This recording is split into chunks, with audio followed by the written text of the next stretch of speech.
sugar, spice, and everything nice. This was the formula that Professor Utonium used to create the Powerpuff Girls with just a bit of chemical X. The premise seems so simple, but the show is a high-flying, action-packed adventure. A lot of us grew up with the Powerpuff Girls, and no doubtedly quite a few may have missed out on the true glory of the show because of how girly it might have seemed from the title. However, today, with a bit of creativity, a bit of love, and a bit of nostalgia, I will try to tell you guys why you should definitely revisit Craig McCracken's masterpiece. So get cozy, cue the music, because we're going on an adventure. Now before we go into our video, we do have a small request. If you like our content, please support us by subscribing to the channel. It's a small click for you, but for us it means a lot. Thank you very much. Now let's begin.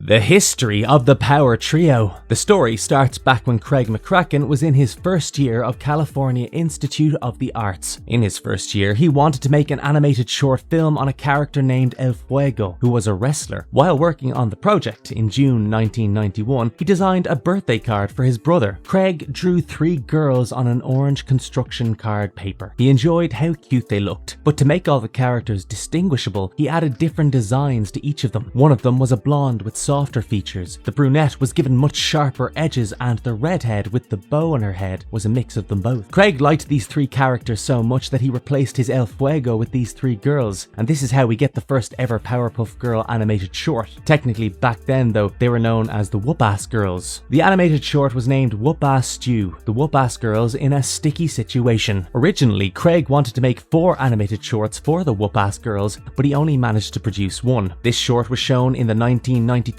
Spike and Mike's Sick and Twisted Festival of Animation, but that was not the only place where the short was selected. See, McCracken submitted the short to Hanna-Barbera's innovative What a Cartoon. This shorts program is available as well, but who would have thought? The short was selected to be aired there as well. Now, as this What a Cartoon program was under the control of the Cartoon Network executives, they wanted to make a few changes to the Whoop-Ass Girls. For one, the word ass would be too inappropriate for children, so that needed changing. So McCracken had to change the name to Powerpuff Girls, and the can of Whoop-Ass was changed into Chemical X. Finally, we get the new version titled The Powerpuff Girls in Meat Fuzzy Lumpkins, which aired on February 20th, 1995 in the world premiere of TuneIn. Sadly, Powerpuff Girls was not the most popular program on the roster. Instead, the one that was chosen was Dexter's Laboratory, another project that McCracken and Genndy Tartakovsky were working on. A big reason why the Powerpuff Girls wasn't greenlit in this go was because the test audience was a group of 11-year-old boys who didn't think that little girls could become heroes. They also claimed that the girls' designs were disturbing, which forced McCracken to redesign them in a more realistic style in a bit of a panic. However, this redesign was stopped by Mike Lazo, the Cartoon Network executive. He urged McCracken to stay true to his original idea and gave him the green light to produce another short on the Powerpuff Girls. This time, we got the Powerpuff Girls short titled Crime 101. This was aired on What a Cartoon program in 1996. The narrator for this short was Ernie Anderson, who, as most of you know, was a seasoned ABC announcer. He narrated the episodes until his untimely passing in 1997, when Tom Kenny took on his role after his death. After the premiere of Crime 101, Powerpuff Girls was picked up by Cartoon Network. While the show did not go through a lot of development processes as most other shows did, McCracken was asked to change the name of the girls from Blossom, Bubbles and Buttercup to Pink, Blue and Green because the network executives found it difficult to differentiate the children. But at this time, Kraken decided not to change the names. Instead, he put together a Bible for the show to explain the essential aspects of each character. And finally, on November 18th, 1998, Powerpuff Girls premiered. And do you know what happened after that? Yeah, I'm sure you can guess, but let me tell you anyway. The premiere of the Powerpuff Girls was the highest rated premiere in Cartoon Network history during those times. The show got a higher rating consistently each week as it reached a far greater demographic than what was initially thought the show would. Everyone expected it to be enjoyed by children only, but no, from young children to adults alike, everyone seemed to love it. In fact, in the October of 2000, just before Powerpuff Girls' second anniversary, Cartoon Network gave credit where it was due, and we saw the show credit for the Friday primetime ratings win among all cable networks. This was a huge accomplishment for the show, but that was not all. By the end of 2000, we started seeing Powerpuff Girls everywhere. There was merchandise merchandise like t-shirts, toys, sunscreen, lunchboxes, dishware, and even stationery, which was not at all expected by McCracken. McCracken thought there'd be a few college kids who'd watch the show and there might be a few t-shirts here and there and that would be that, but nope. We even got an audio CD titled Heroes and Villains where several artists put in original songs about the Powerpuff Girl characters. Even the new wave group known as Devo was part of the artist list. Now,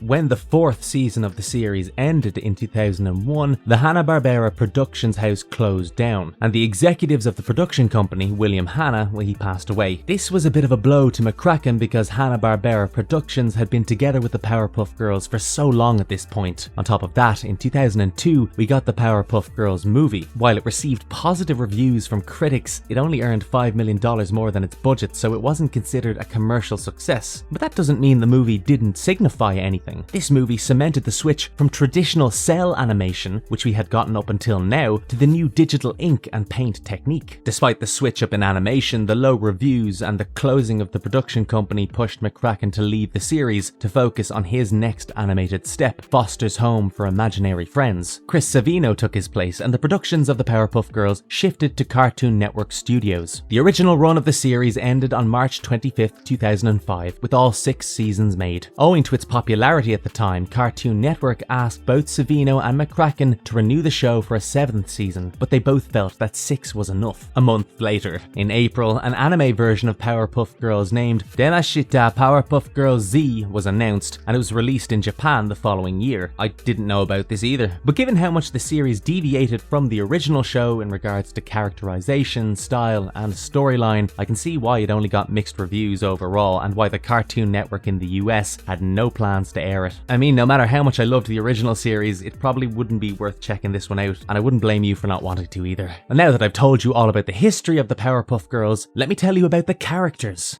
The Powerpuff Who's Who. I have to be honest, one of the most iconic parts of the Powerpuff Girls show has to be the characters. Aside from the main protagonists, the villains that we get are just simply so creative. It's just a mwah, chef's kiss. All of them are iconic in their own ways, and I wish I could tell you about all of them, but then this video would be way too long, and I don't want to do that. So let's go through the most recognizable characters in the series. Professor Utonium. Obviously, the first one on our list is the man, the myth, the legend himself, Professor Utonium. He's a scientist in Townsville, and he's the one who created the Powerpuff Girls. From his character design, you can see that he's very square, and when you look at his personality, well, he's quite square in that regard too. Usually in cartoons, the parental figures are either absent or absolutely incompetent on a comical level. However, the Professor is neither. He is a great father, he's caring, he's protective, he's gentle, and he's so supportive. Something some of us wish that we could have had. He's a very good guy, and he's often seen going out of his way to make sure that his girls are happy. In one episode, the Powerpuff Girls are locked into their house because of the rain, and they decide to play pretend to pass the time. And the Professor, bless his heart, literally drops whatever he's doing to play with his daughters, pretending to be a Godzilla-esque monster. It was adorable to see him play with them. We can see that Utonium is actually quite lonely though, and he seeks love. There are hints that he had a marriage, but that it ended in tragedy, and we see the empty pillow next to his. So when a pretty girl comes his way, he does get a bit love whipped. However, that doesn't mean he forgets his fatherly duties, not at all. He's more than happy to choose his children over any lover, which is something a lot of us can appreciate. He's very gentle when he gives his daughters a pep talk, say, but the moment the girls get a bit too violent in their fighting, well, that gentleness is replaced with the usual fatherly sternness, and that's also quite nice to watch. Antonio Utonium is the OG gentle parent, and you can't change my mind about that. He's also a very keen golfer. He bears a resemblance to Samurai Jack, another iconic show that you guys have to watch in case you haven't, and Tom Kane does a phenomenal job voicing him. And honestly, I can't imagine the Professor being voiced by anyone else. Blossom! Coming to the main characters in the series, we have Blossom, voiced by Kathy Cavadini. She's the redhead with pink eyes and a pink dress. She also has a red bow on her head, which makes it seem like she's wearing a crown, which signifies her leadership in the team. Her hair flows behind her like a cape, and it's quite a cute design overall. She is the smartest of the group, and she gets a special superpower known as Ice Breath, which is revealed in the episode titled Ice Soar. In the same episode, however, we also see her breathe fire, which is a little bit confusing. thing. But either way, long story short, she is the special smart leader who hates failing tests and loves being the peacemaker between her two rowdy sisters. Coming to her sisters, first up we've got Bubbles. Tara Strong's Bubbles is just as iconic as her sisters. Owing to her softer features, blonde hair, cutesy pigtails, and baby blue eyes, she's often regarded as the cutest one of the group, villains and audiences alike. Now that is the biggest mistake any of us can ever make. This cutesy girl is the strongest one of them. Like, Mojo Jojo is the most scared of Bubbles because she literally destroyed him in a one-to-one fight when she was very angry. That was in the episode Bubble Vicious. She's also the toughest because she's never easily manipulated by anyone around her. She's very gentle with animals and she's just a happy-go-lucky girl otherwise. She's adorable with her plushie, Octi, and I love the character. I mean, let's be honest. Would you pet a dog if it's cute and willing to be petted? Well then congratulations, you're just like Bubbles. And we all need a bit of Bubbles within ourselves. Her superpower is the sonic scream. And while she's a little afraid of the dark, it ain't no thing, girl. We all have our vices, and that doesn't make any of us any weaker.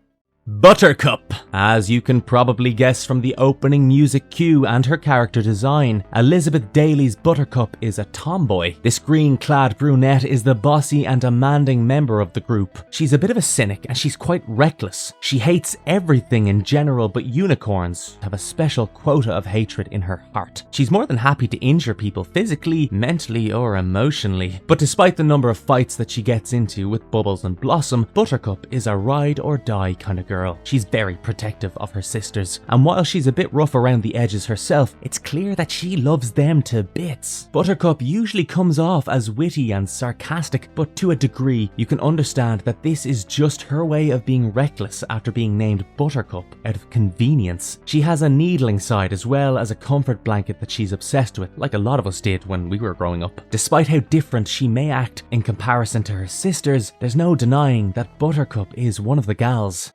Mojo Jojo. Roger L. Jackson does a memorable job portraying Mojo Jojo, the most frequent villain of the series. Jojo is a monkey who has great intelligence, a very weird Japanese accent, and a rather peculiar manner of speaking. In later episodes, we actually find out that Mojo Jojo used to be Utonium's lab assistant, and he was the one who caused the professor to mix chemical X into their mixture, leading to their creation. The one thing I keep thinking of whenever I see Mojo Jojo is that whole "the poison is for Cuzco, Cuzco's poison," that meme, because that's literally how the man speaks, monkey. But despite how spiteful, vengeful and hateful he can be, Mojo Jojo is very hilarious. Seeing him wake up in the morning only to open the window to curse at the sun, well, it's very relatable, isn't it? Also watching him go on a 4-minute rampage because he doesn't have 2 eggs at home, that was a blast as well. On rare occasions, Mojo Jojo is seen to be friendly with the Powerpuff Girls, especially when babysitting them. As a villain, Mojo Jojo is most reliant on his exposed brain under his hat, for he has no super strength, except in Forced Kin, where he did have quite a bit of that. He hates the Powerpuff Girls and wants to bring them to runes, but he's also kind of scared of them, especially Bubbles, because she took him down in a one-on-one fight on one occasion.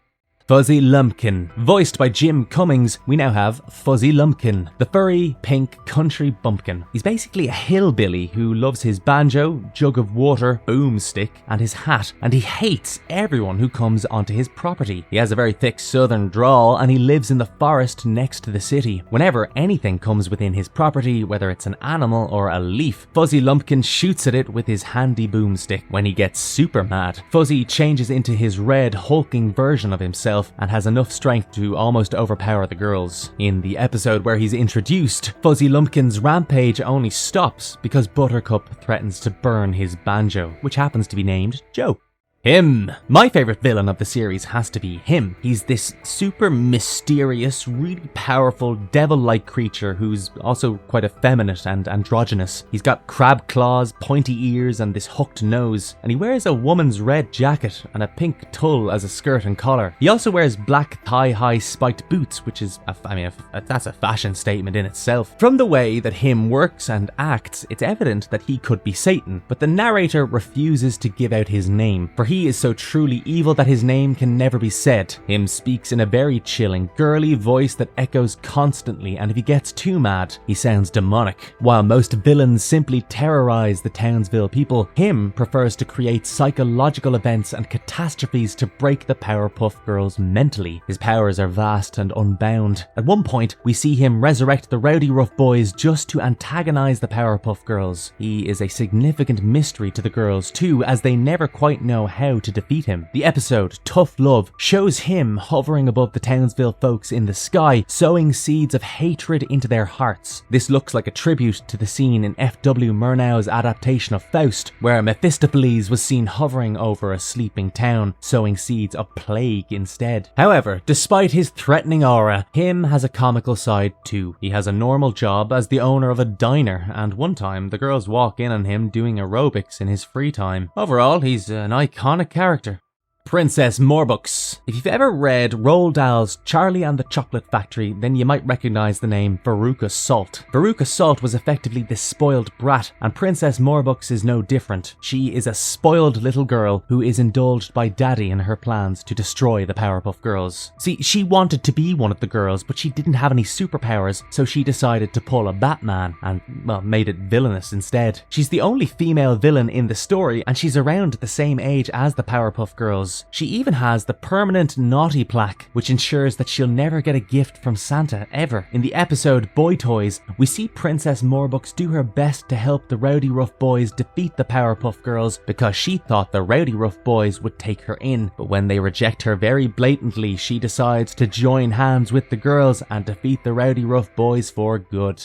The Gangrene Gang. The Gangrene Gang is a group of teenage hoodlums who are the biggest bullies in Townsville. They've got these awful green coloured skins which makes them look like they're suffering from gangrene. Originally, the Gangrene Boys showed up in the Whoop Bass Stew, the very first episode that McCracken made, the short. They're not recurring villains in the series, and they don't have powers. They're not really a big threat to the girls in general. However, one time they did end up with powers. On that occasion, the Gangrene Gang decided to call the girls and feed them elaborate stories about criminal activities, but eventually they were beaten by Mojo Jojo, Fuzzy Lumpkins and Him, who ended up being on the receiving end of the pranks. The gang has 5 members: Ace, Snake, Big Billy, Grubber and Lil Arturo. Ace is the gang leader. He's a very mean-spirited fella. He's very opportunistic and he's the main instigator of all the activities. However, he also has a certain charm which makes it easy for him to sweet-talk people with ease. In one episode, Butter Crush, we see that Buttercup has a mega crush on Ace. Snake is the next in the group hierarchy. He has a skinny body and a forked tongue. He speaks in a hissing voice,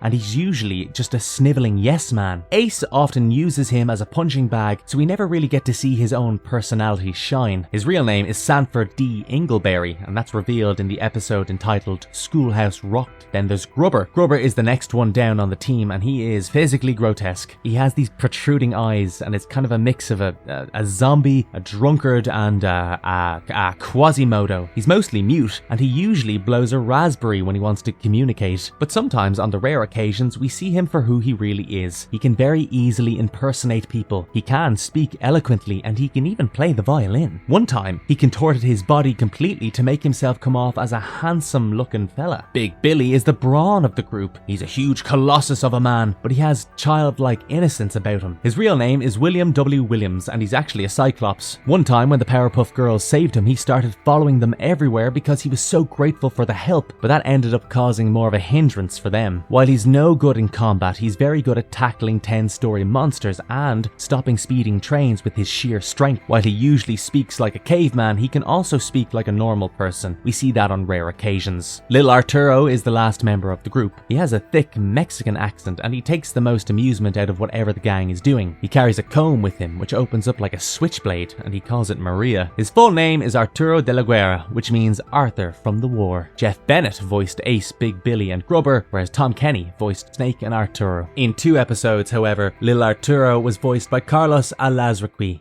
Our best picks from the Powerpuff Adventures. Now, let me tell you about the series premiere and all the episodes that you should definitely watch. The series starts off with the episode titled Monkey See, Doggy Do. Here in Townsville, people go to bed early, by about 9 p.m. Early bedtime is pretty good. But while everyone sleeps, dreaming about their favorite things, someone sneaks into the museum and steals the Anubis head and Anubial jewels. Now, who could that possibly be? Well, nobody knows, and the Powerpuff Girls show up to investigate. They end up ruining the Townsville Museum quite a bit in their haste to figure out if there's any clues present. While the girls pondered over everything, the scene transitions into the observatory on top of a volcano mountain. Here we meet the villain, Mojo Jojo, the main culprit behind it all. He combined the Anubis head with the jewels he stole and he puts his plan into motion. Before we could find out what his plan was though, we see the girls finding a dog who's trapped in a car. They rescue the dog, and it seems like the dog can speak, but before the dog can finish a statement, it trails off into barking, so this was kind of fishy. The girls fly around in the sky and they realize that a lot of people all over the city have turned into dogs. While Bubbles was having the time of her life petting every puppy, Blossom and Buttercup noted that the Powerpuff Girls signal was in the sky. Following it, they ended up in the Townsville Hall, where to their shock, Mayor and Miss Bellum were both turned to dogs. The mayor tried to tell the girls who was behind the chaos, but before he could, he trailed off into barking as well. While Bubbles distracts herself by giving the mayor belly rubs, Blossom and Buttercup decide the best person to go to for this would be the professor. It turns out Mojo was turning everyone into Townsville into dogs. He used the Anubial head and jewels to hypnotize everyone and then to steal more jewels. Using that, he was going to power up his machine so that he could turn the whole world into dogs. The girls, on the other hand, come home only to find that the professor has also been turned into a dog too. However, they managed to decode his bow wow wow wow to be Mojo Jojo and chase him down to his lair. When the girls fly in, Mojo had already activated his machine and everyone, including the girls, turned into dogs. Mojo goes on about how he didn't think that the Powerpuffs could even get to him. Blossom, however, notices that the Anubial bust is the main source of the problem and she tries to get to it, but Mojo manages to get it out of their reach. Mojo, in his repetitive speech, exposes that if the bust was to be broken, the spell would be broken too. As he laughs about how he's untouchable, Buttercup manages to figure out how to get to Mojo using the stairs behind him and proceeds to bite him on the butt. Mojo yowls in pain and the bust falls to the ground, breaking the spell. While everyone returns to their normal state, Mojo himself, well, he's turned into a dog. Later, we get to see the girls trying to get the professor to accept Mojo Jojo as their house pet, and the way Utonium describes the problems of having an evil villain in the house is frankly hilarious. In the second part of the season premiere, we get to see the episode titled Mommy Fearest. Here, after Utonium puts the girls to bed, he looks at the pillow next to him, making it very clear that he's lonely and he wants some love. The very next day, while he's out at the grocery shop with the girls, Utonium quite literally runs into a sweet-looking lady named I'm a Good Lady. The professor begins stammering uncontrollably the moment that his eyes met hers, so to help their father out, the girls set up a date for him with Ima. On date night, the professor sets off, leaving the mayor as his babysitter. When he came home, he found that the mayor and the girls were all very much asleep. The professor sends the mayor away, and when the girls wake up hearing their father's call, they find Ima standing next to him. The surprise that the professor wants to give them is that Ima is going to move in together with the family. However, the moment Utonium left the room, the true colours of Ima are revealed, and she is a really mean lady. She bosses the girls around, and the next day Ima makes them clean the house like normal girls before they could go out and do their superhero patrol. She even made the girls go to bed early, and when the girls snuck past their curfew to answer the Powerpuff hotline, Ima used that to get them grounded. When Utonium woke up to the ruckus, Ima pretended to be a caring mother worried sick over disobedience, and Utonium believed her and grounded the girls. However, later that night, Ima was seen sneaking out of the house, and soon after, the Powerpuff hotline rings. The mayor's house was being robbed by the mysterious Seducer, and the girls quickly put two and two together. When Ima returns with a bag, the girls confront her and she is unmasked to be Seducer. She is super angry and they fight, leading to a mess all over the house. When Utonium comes downstairs, Seducer pretends to be a good lady, but this time Utonium believes his daughters, asking them to call the police. And this just goes to show, by the way, what a good father he truly is. With such a strong start, the Powerpuff Girls series had everything that it needed to be popular. Cute characters, check. Loving father, check. Interesting and comical villains, check. What more could you want? Over the 6-season run, the numbers of well-received and loved episodes only ever increased, but I'll try to tell you about the most original episodes, the ones you should definitely revisit when you have the time. Obviously, we have have Bubble Vicious, where Bubbles is super frustrated with everyone treating her like a baby, so to give an answer to that and to be fearsome and respected, she cranked the training exercise to 11 and became the ultimate hardcore. The next day, she went on a violent rampage, unable to control her rage, and she punished anyone who made a small mistake. She even defeated Mojo Jojo all by herself, and eventually that earned her respect, which she wanted very badly, and she returned to her original cheerful self. This episode is a classic, and it was even nominated for the Primetime Emmy Award in 1999. And who could possibly forget the Rowdy Rough Boys? In the episode titled After the Boys, we saw Mojo Jojo trying to make his very own Powerpuff Girls. However, he thought that the sugar, spice and everything nice was a bit too girly, so he used snips, snails and a puppy dog's tail to make his boys. He also called Utonium up for the recipe, and for some unknown reason,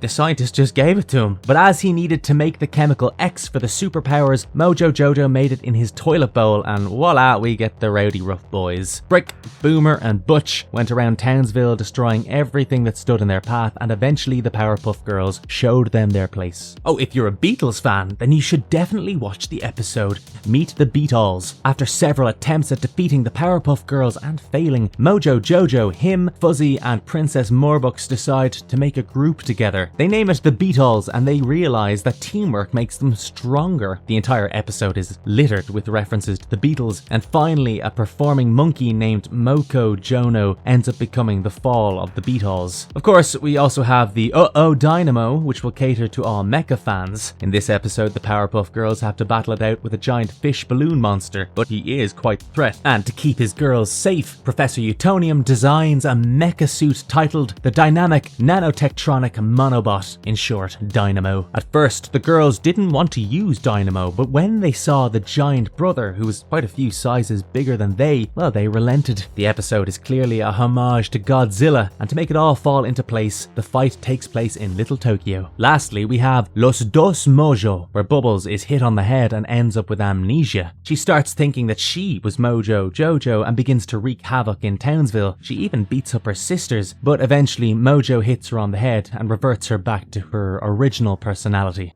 Why you should indulge in sugar, spice, and everything nice. Powerpuff Girls is definitely something that can be considered a classic in the cartoon ranks. The two main things that make it so interesting are the animation and the humor. You get everything from puns to clever references to pop culture icons, and it's all wrapped up in a nice little story about three young girls defeating villains. The fight scenes of this animated series are truly an art to behold. Yes, there's lots of cuts to still frames, but there's no denying that even the poses are extremely dynamic. For example, in the episode Mommy Theorist, when Ima swooned to get Utonium on her side, the whole shot is so hilarious because the entire pose is so stylized and he looks extremely manly. Similarly, the whole joke with cereal boxes that you see in the first minute of every episode is pretty funny. The jokes are understated like that, but I enjoy it. The dialogue delivery and the sound gags are perhaps even funnier than the visual gags. Those three girls, well, they're extremely likable, and the professor is extremely relatable. Even Mojo Jojo is relatable with his behavior in the morning right after he wakes up. Powerpuff Girls is not just a show, it's so much more than that. The characters, the problems that they deal with, they're all shown in a gentle way through storytelling with humor and action on top, and it never feels preachy. Marvelous verdict. So, if you haven't watched the Powerpuff Girls yet, well, I would seriously recommend that you do watch it, and if you have seen it, you can let us know in the comments which character or which episode is your personal favourite. For me, I say I like the sassy, sarcastic and witty Buttercup the most. Her rough actions and brash attire are something that I relate to quite a lot. The way her sisters and father help her out and work with her personality is also quite wholesome to behold. And by the way, if you like our content, don't forget to leave a like and subscribe to us if you haven't done so already. Otherwise, have a good one and be safe. Thanks everyone.